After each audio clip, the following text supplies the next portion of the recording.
نہیں لے سکتا. یہ آپ کسی سے آپ کو ڈرنا نہیں ہے. یہ آپ کوئی انتشار نہیں پھیلانے نکل رہے. ہم جب فیملیز نکلتی ہیں، ہمارے بچے ساتھ نکلتے ہیں، خواتین نکلتی ہیں، کیا ہم اپنے بچوں کو لے کے نکلیں گے اگر آپ کا خیال ہو کہ ہم نے یہاں کوئی انتشار پھیلانا ہے، ہم کوئی دہشت گرد ہیں؟ ہم اپنا حق مانگنا ہمارا حق ہے کہ ہم اپنا حق مانگیں. تو آپ نے جو پہلا ہمارا احتجاج، کیونکہ انہوں نے اجازت نہیں دینی، کیونکہ انہوں نے NOC نہیں دینا، ہم سارے شامل ہوں گے اپنے آزادی کے لیے لیاقت باغ. اور یہ ہفتے کے روز ہے، یہ ہفتے کے روز 28 تاریخ کو ہم لیاقت باغ جائیں گے، کیونکہ ہمیں پتہ ہے NOC نہیں ملنا. اگر NOC نہیں ملنا ہم پرامن احتجاج کے لیے جائیں گے. اور لائر سے بھی ہم امید رکھتے ہیں کہ آپ جوڈیشری کے لیے اب وقت آ گیا ہے کہ جیسے آپ 2007 میں آپ نکلے تھے. مجھے ابھی تک یاد ہے کہ 2007 میں ہم لوگ اس لیے گئے تھے کیونکہ لائرز نے کال دی تھی.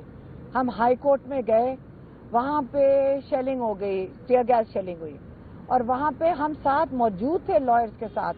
لیکن ہماری جو لیڈرشپ تھی جوڈیشری کی آزادی کے لیے اس وقت لائرز نے دی تھی. اب ہم لائر سے امید رکھتے ہیں کہ آپ ہمیں ابھی بھی لیڈرشپ دیں گے، آپ جوڈیشری کے تحفظ کے لیے، کیونکہ جوڈیشری کا تحفظ ہوگا تو ہمیں بھی انصاف ملے گا. تو انشاءاللہ 28 کو لیاقت باغ. مہربانی.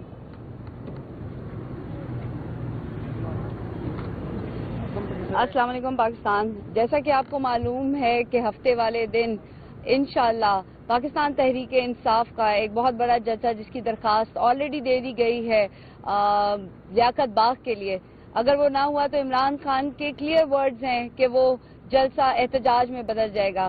اس کے علاوہ جیسا کہ آپ کو معلوم ہے کہ عمران خان کے ساتھ ساتھ بشرا عمران خان، بشرا بی بی، بشرا عمران خان، ان کے اوپر جس طرح کیسز پہ کیسز لگائے جا رہے ہیں، یا ان کی جب بیل کی باری آتی ہے تو پھر مزید کوئی چیزیں آ جاتی ہیں سامنے. جب سب کو یہ معلوم ہے، واضح ہے، بالکل واضح ہے، جیسے صبح